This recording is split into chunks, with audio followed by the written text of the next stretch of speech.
Is Jessica Barnes. I'm going to do a formal analysis on a naturalistic photograph by Karen Nord, and the photograph is called Durga's Mount from an Indian song called Canción de la India.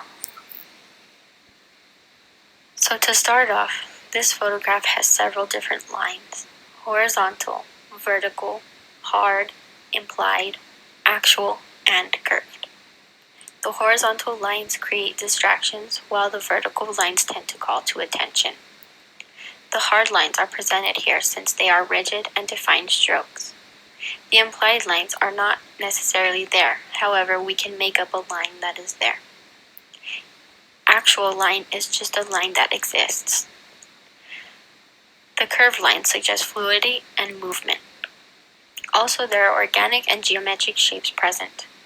Along functions of the line, there are contour lines which define the edges and forms in the photograph. The texture here is visual because if you look closely to the tiger's hair, it is shown to be smooth and silky. This kind of texture is called visual texture because it is only what we can perceive. Direction and movement appear towards the bottom here as the organic shapes make way to the tiger.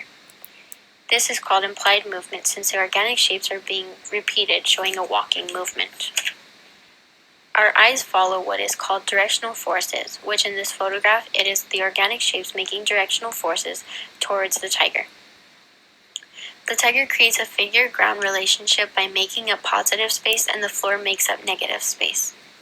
Light shows here in a few places. For example, the tiger is highlighted and the windows bring in sunshine. Light emphasizes features on the tiger's body through highlight. It helps it to stand out. Value is represented with the relative lightness or darkness of any features. For example, value is shown in the mirror image and around the shadow of the tiger. Value creates spatial illusions in the way it defines forms. Chiaroscuro is the illusion of mass and volume, and it is shown here because the tiger looks three-dimensional, and overall this photograph is a logical three-dimensional space, but in reality the photograph itself is two-dimensional. So the high key and low key values that show the transitions from light to dark. The high key are the lighter values like shown in the mirror and the windows, while the low key values fall below the tiger, near the baseboard of the wall, and in several paintings on the wall.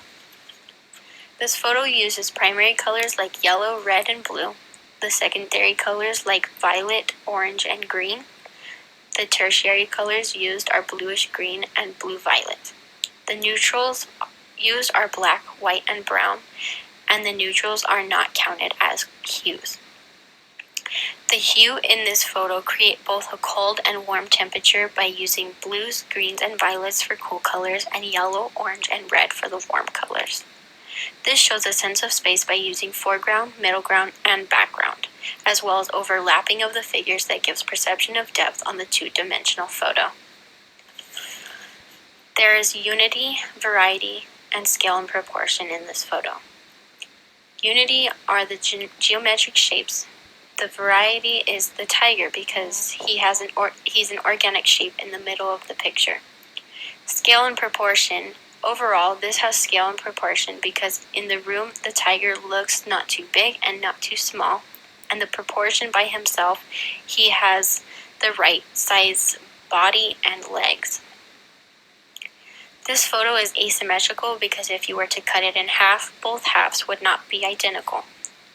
Finally, the most important part of this is the focal point. The tiger is a focal point because there are directional forces leading to it, causing the tiger to be the main focus. Tigers symbolize strength, confidence, and focus, which makes it demand the whole attention. So this is the end of my formal analysis. Thank you for listening.